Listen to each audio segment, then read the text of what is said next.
Adimali saint George Yakobaya സുറിയാനി ക്രിസ്ത്യാനി കത്തീഡ്രലിൽ വിശുദ്ധ മോർ ഗീവർഗീസ് സഹദായുടെ ഓർമ്മ പെരുന്നാൾ ആചരിച്ചു. 2 ദിവസങ്ങളിലായിട്ടായിരുന്നു തിരുനാൾ ആഘോഷം നടന്നത്.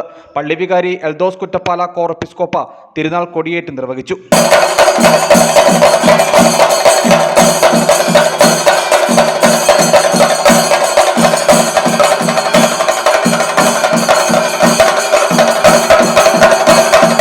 തിരുനാൾ ആഘോഷത്തിന്റെ ഭാഗമായി നടന്ന പ്രദക്ഷിണത്തിൽ നിരവധി വിശ്വാസികൾ പങ്കുചേർന്നു.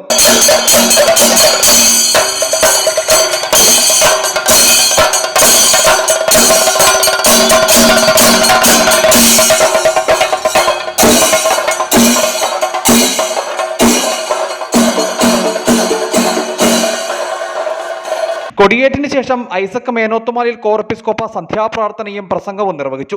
തിരുനാളിന്റെ അവസാന ദിവസമായി ഇന്ന് രാവിലെ പ്രഭാത പ്രാർത്ഥനയും വിശുദ്ധ മൂന്നിന്മേൽ കുർബാനയും നേർച്ച വിളമ്പും പ്രദക്ഷിണവും ആശീർവാദവും നടന്നു. തുടർന്ന് തിരുനാളിന് കൊടിയിറങ്ങി. പള്ളിവികാരി, സഹവികാരി എന്നിവർക്ക് പുറമെ സെക്രട്ടറിയും ട്രസ്റ്റിമാരും തിരുനാളിന് നേതൃത്വം നൽകി. News bureau, Adimali.